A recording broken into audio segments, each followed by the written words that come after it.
let's welcome Lourdes Rey,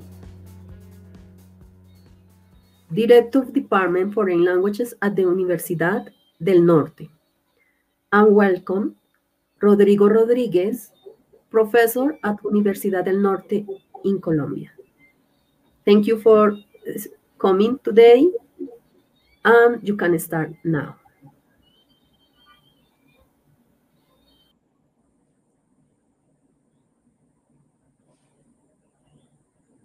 You're muted, Lourdes.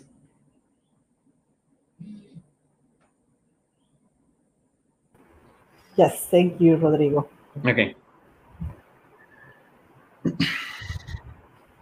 So we are Rodrigo Rodriguez Fuentes and Lourdes Rey from Universidad del Norte. We are also LALTA members. And today we would like to share our experience in how we've managed the fact that we use external tests and how these have affected instruction in our program. In order to start, I'm just going to be very brief and I'm going to introduce Universidad del Norte very briefly. These are some interesting facts about Universidad del Norte, but I also would like you to know that we are a private nonprofit university located in Barranquilla, Colombia, in the northern area of the country. And for the last 25 years, there's been a lot of investment on teacher education, on research strengthening, and infrastructure. Also, since 1995, we've been one of the first Colombian universities in establishing a foreign language graduation requirement. Because at that moment, the university started to realize that it was necessary for our city, for our region, to have professionals with proficiency in English, French, Portuguese, or German. So for that, we created our Instituto de Idiomas. And since then, one of the main goals in our institution has been the development of foreign language and intercultural competences in Uninorte students. Then in 2006, we started to offer other majors with a more international perspective, like international business and international relations. So a third language requirement was introduced. So since then, so we not only offer English, but also French, Portuguese, German for our students. In this process, the university has always been like analyzing the results of their students by collecting data, not only from exams, but also from employers, from students. And one of the things that we identify, especially from the national standardized test that students have to take at the end of their majors, which is SABER Pro, this SABER Pro evaluates general competences and specific competences. In the general competences, two of these competences are foreign languages and reading and writing in Spanish. And then with these results, there was like an evidence that there was still some work to be done in the increase of academic literacy in Spanish. So since 2007, we started a project that is called ECO, Effective Communication in Spanish. And this program has led us to what we call los cursos ENE, because ENE is a letter that only exists in Spanish. And these courses are discipline courses, engineering courses, medicine courses, law courses, but with an intentional emphasis on reading and writing. So this is like the language policy at Uninorte for foreign language education, but also for Spanish. So it looks easy there, but we have had several challenges. Especially in foreign language education, we have students coming from different parts of the country, different parts of the region, with different levels of English or French or Portuguese. So it's necessary for us to do a placement test at the beginning of the process. Also, as you see, we are a huge institute. We have around 8,000 students, 6,000 of which are studying foreign languages. And we need to create a specific curricula, assessment, prepare our teachers, select materials to provide students with the best language education possible. But also we are accountable for, in the university, every year we are evaluated by the results of our students.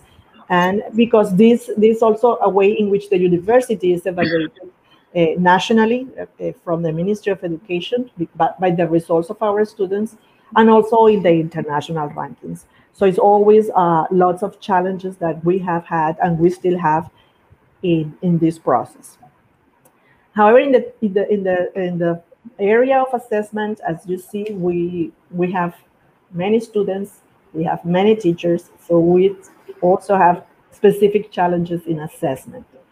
The first big challenge that I can point is that we don't have the same entry and exit test. In 1995, we started applying a placement test, which was like homemade, tailor-made.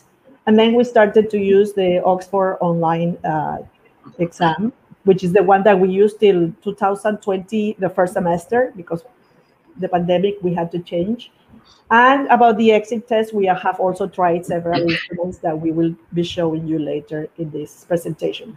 With the pandemic, we had to make a decision because we didn't want to lose this collection of data, and then we had to move to an exam that could be applied online. So we decided on a test that is the ITEP, but it's the ITEP placement and the ITEP exit. So in fact, that they are like from the same company, they are two different exams. Another challenging task, as I mentioned, is that we have different programs with several levels each, with different number of assessments. So on my right side of the screen, you can see the diversity of the programs that we have. So we have 5 different English language programs with different emphasis addressed to different students and with different expected outcomes. But also we have German, Portuguese, and French. So in total, as a language department, we have 8 programs, and not only 8 programs, but we have 6,000 students, and we have around 200 teachers, and that's a lot in terms of curriculum design, in terms of assessment especially. So we've worked hard for the past 5 years on rubric design. That's something that we have been working hard on, defining the type of rubrics. We evaluate the rubrics, and we adapt to the changes that we make in our assessments, but also on assessment task design, which has been one of the biggest efforts that we've done the past 4 or 5 years. There is still work to be done. We are working, but we still need to do more on the standardization of raters. And for that, we are offering professional development opportunities for our teachers. And the thing is that probably we have a lot of teachers moving from one program to the other. So when the teacher moves to the other program, he has to understand what is the assessment, what is it that it's different from the other program. Some other teachers leave. We have international faculty, they leave, and then we have to hire new professionals. So we need to have established program in which teachers, faculty are prepared for the type of assessments that they are going to apply. Also, we've been working, but still there's a lot to be done on test validity. We have established an initiative that is called the Assessment Project, in which we work as an institution, as a department, with experts like Rodrigo, but also we want external validation. So we've been also having some advisors on the area of assessment. But all this is that we want is to empower our teacher community, that we really can design tests that assess our students' competencies. So how are we approaching this challenge?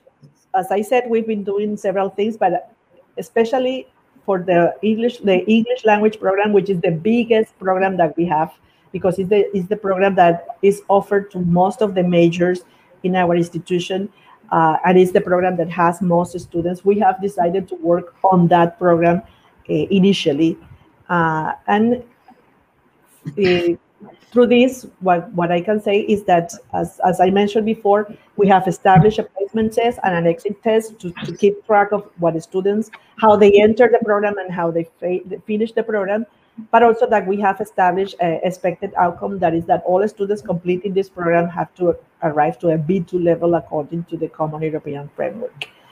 Then also, as I just mentioned, we have started this initiative to integrate curriculum and assessment, and we had worked on the critical alignment of the program, so really following what the curriculum says, how it is evidenced in the instruction, and how this instruction is assessed, how students are assessed, like to keep like an integration of all these 3 aspects. For that, we also keep all the data. We keep all the information from the placement test. We keep the information from the exit test. We also keep do analysis of students' grades. We do pass-fail analysis in order to see how our students are doing in the program. And all this information is also systematically organized by skills. So that's something that we've been, that we're gonna share now with you in a few minutes with Rodrigo, showing what is it that we've done and what results we can show today. In terms of the exams that we've been using as exit exams, I'm going to start with the TOEFL ITP. That was the first one that we started using like in 2007. One of the decisions that we had in order to use this exam was that it was affordable, because we pay for this exam for the students. The students don't pay for it. It's something that we want to do because we want to keep track of our program. We want to see the results, and that's why we cover that value. That cost. Also, because the TOEFL ITP, as you may know, it was a paper-based exam, so it's very low-tech requirements. One of the things that didn't work that well was that it was hard to integrate into our curriculum, because TOEFL is a very academic exam, while our English program, as I showed you before, it was a general English program. And also because it only assessed listening, reading, and structured and written expression. So two of the probably strongest elements of our program are speaking and writing, and they were not included in this exam. So we started to look for exams that would suit our needs better. And then in 2012, the APTIS by the British Council was introduced, and it was like the answer to all our prayers. So it was an exam that assessed the 4 skills. It was mapped to the CEFL, like our program, and there was lots of information available to be integrated into our curriculum. Through the application, there were some practical and technical difficulties that we talked to the British Council, and I know that they have been working hard on this. But then the pandemic came last year, and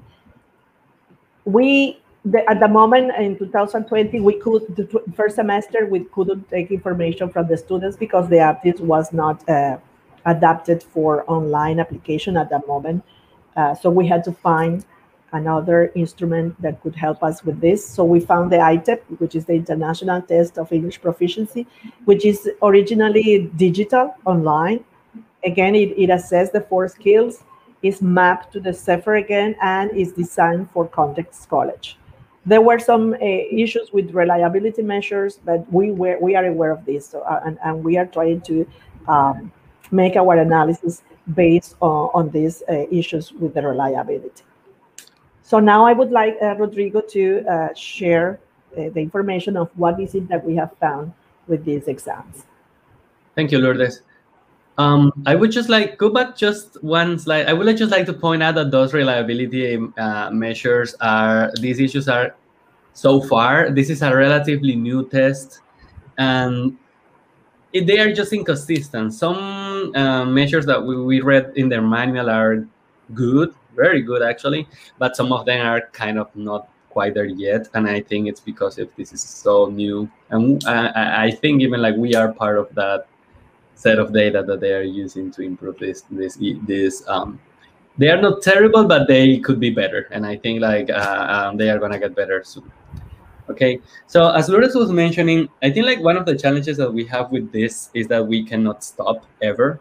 We have to build the plane while it is flying, or rebuild it. We cannot stop, teaching students, or we cannot like make a stop. And I'm pretty confident that many of you can identify yourself with this kind of issues that we may have. And another thing that Lourdes also mentioned is that anything that we want to do about standardization of the process and create an identity of the program and an integration of curriculum instruction, it's going to be always made, an assessment is going to be always mediated by the fact that we have a strong and inherent mobility of teachers in our program. We are like staff that you meet today, in 5 years is very likely to have changed like in a 70% at least, I would say. So we are always like having new teachers coming, and any training and any stuff that happens is going to take a while to catch up. And this could happen, but in our context, by the way things are and the changes that happen, they could happen really slow. Okay, so we, as Lourdes mentioned, we have a small set of data that we work for this presentation. And this is just an example of how the name of this presentation, how tests affect what we are doing in the classroom. So we had been working with TOEFL for a long time. I just brought the last 2.5 years that we work with TOEFL ITP and what the measures told us. So you can see here that as Lourdes mentioned before, B2 is our standard, is our goal at the end of and these were exit tests. So we were looking for that B2 level. We found that we had more students in B1 than in B2 consistently in the last 2.5 years, and before that was the same. But we have some interesting variability in the number of students that had B2. It was growing up every year until 2016. Then it went down a little bit again to the levels of 2016-1. So what we can say about this is that we can confidently say that we had more students in B1 than in B2. Remember, these exit tests are not only a test for students. This is also our program evaluation. We show this test to, people in the like other stakes in the university, but we also have to show this to the Ministry of Education, to everyone. And we have this goal. We could like change the goal, or we could just like keep trying to make this happen at B2. And that's our standard, B2. Then we went, could you hit again, Lourdes? We went to the Aptis General. And in the Aptis General, you can see how different this trend. This was really good for our program, because just changing the test. Okay, this is not just changing the test. We changed the test while the program was in the middle of a revamping. And the revamping included to focus in productive skills, because we did not have those in the ITP, as you saw before when Lourdes presented. So remember, the previous data came only from listening, reading, and then a grammar component that they call SWE, right? But now we had like 4 skills and a grammar component. As we had more information to work with, we could integrate that in the curriculum better, and the changes were almost instant. You can see that our goal of B2 students, we like the things switched. We had like all the students that we wanted to have way more students. We want to have all the students in B2, but in this case, we had more students in B2 than in B1. That was great for us, and both trends were increasing every semester.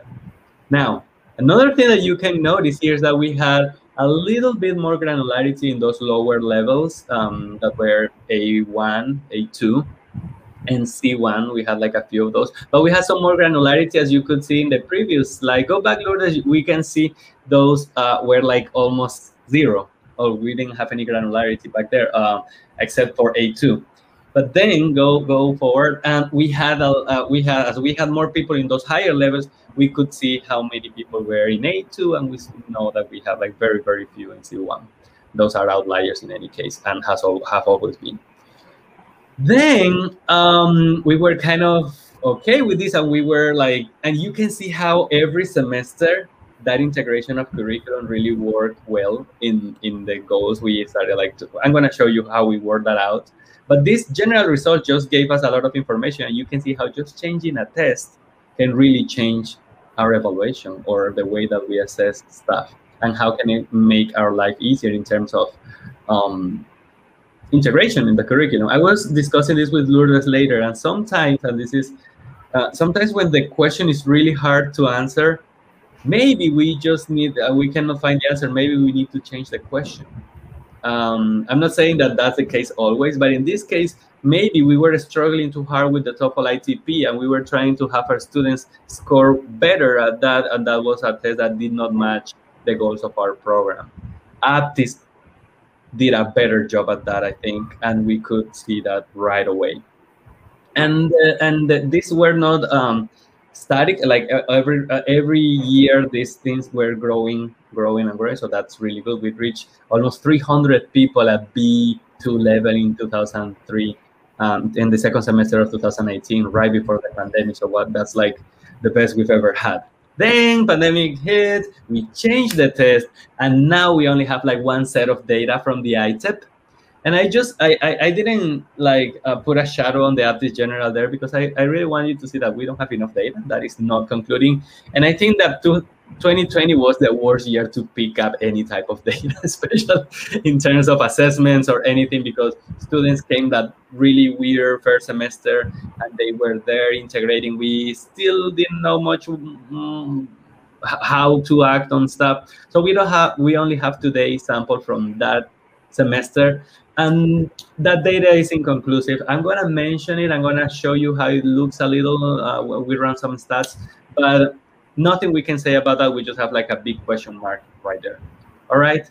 And we can see that the trends are kind of similar with the aptis, but we saw a slight decline that could be due to anything in this case. We could be because of the pandemic, it could be because it's the change of test, because the curriculum was aligned to aptis. It could be everything, but we also saw an increase in all the others CEFR levels. So I really don't know what happened. If you have any clues, please type in the chat. Okay, so just let me show you how the TOEFL correlations look like. And this, you don't really have to read this, but this is just to show you how the correlations look with the very few skills or information that we had. We could only like correlate two or three things to three things, and that was not great. I just put the last 2 semesters that we used that, and we had, you know, 0.69, 0.70, and that technically is good, but we knew that these correlations were good because the profiles were heterogeneous, because they were all receptive skills, which makes a lot of sense, and that's not that's not really that has never been our problem. We've had students for 8 semesters, so it is almost expected that they are going to be really good at receptive skills. The problem is with the productive skill, and has always been in Latin American context, as far as I am concerned. So could you go to the next one? Then we saw, and you can, again, you don't focus in the numbers much, but you can see how much information we have here when we changed to aptis. And we were running this correlation, and this is how we started to see the data. And we started to see some trends and some correlations. And here is where we, for example, started to discover that, not surprisingly, speaking and writing were some of the skills with the lower scores with the lower correlation with other skills, which makes a lot of sense, because we thought we had the hypothesis, but now we have data to show that we have an uneven profile with the students. Students have higher receptive than productive skills. And I think that given the way we interact in that is like overarching goal, to try that students have an even. We don't want them to lower their receptive skills. We want them like to be up there and to have as good productive skills as receptive. And we had a lot of information we interpreted in different ways. I'm going to go over that later, but I just wanted to show you how this correlation show. For example, look, we had like super low, not super low, but relatively low correlations in relation to the other one with writing. Totally expected, you know, writing is hard, but aptis writing is totally different from other exams, right? So we try to, in our instruction, we try to match the writing task in class to the writing task that they were eventually going to be exposed in the aptis test. Okay, as I see we're running out of time, we are gonna go. This is the only set of data that we have with the aptis correlation. Lourdes, go ahead. And we just have like these areas, like the correlation between reading and grammar is kind of concerning. Reading with writing is low. Reading and speaking is low. And again, reading, it doesn't mean what you can. If you can see the raw scores, you can see that reading is higher, way higher than those speaking and writing. They are not terribly bad, as you see that they are making it to B2, most of them. Good, but you know, we are struggling for excellence, and we really want those correlations, especially with speaking and writing, go up all the way. We want them to be in the 0.70 ideally. So we know that we have an even profile of the students, that their skills are as good in, you know, in any skill that we are going to. And not surprisingly, we know also that in the job market, the productive skills are way more valued than the receptive. So we really want to give those to, like, the added value to our students. More data is required. I want to make, I put that in capital there because we really don't have any concluding information so far, but that is how we are reading the information, okay? Then, what curricular changes we made? We started to work in task, project, and problem-based approaches, reflecting the task of the problem, make a choice, how could you solve the problem, argumentative stuff. We focus on skills with lower scores, implementation of read-aloud protocols, for example. That's something that we have been doing in the last year and a half or 2 years to improve fluency, especially during the pandemic. I personally worked on one of those projects, and it's been like, that's the only thing that has worked at a curricular level for me for speaking during the pandemic. So it's great. We can talk about that later in another presentation. We have improved our curriculum alignment across and within the programs. We have created better testing instruments in programs, including rubrics, including for productive skills, just like to try to keep a standardized procedure when we do this kind of stuff. It's hard. I am part of many teams that work on that, but so far we are in the struggle. We also have assessments and have graded assignments that should be designed less prescriptively, especially during the pandemic. We cannot have a one-answer test or something like we have to be more personalized and develop this kind of tasks that give the student the opportunity to be more argumentative and unique in their tasks. And this obviously is going to have an effect in the way that they write or speak. The role of soft skills such as grammar and vocabulary in the program is being redefined because this has a strong correlations with other skills as well. And our students historically have been good at this. So we are trying to use what we already have in our favor instead of like only focusing in our weaknesses. We are trying also to improve our strongest points. The professional development thing, training on test specs. We really have been doing that for the last few years. We're trying to create test specs for tests, and so far they have been working pretty well within the programs. Now we need to align those with the, whatever, in this case with the ITEP now, but we are in the process, I told you. And we are working also in a program in the professional development part, integration of instruction and assessment, with something that I have been working with Matt Allen from Purdue called Cats and Dogs, classroom assessment techniques, and discussion or group structures, which is like how we do that always in the class. We have a classroom assessment technique and we have a discussion that is going to help our students. So yeah, that's it. Thank you very much. Thank you very much, Lourdes and Rodrigo. Thank you for sharing this challenging project that you have started doing and share with us your process. Let's see if we have any question from the audience.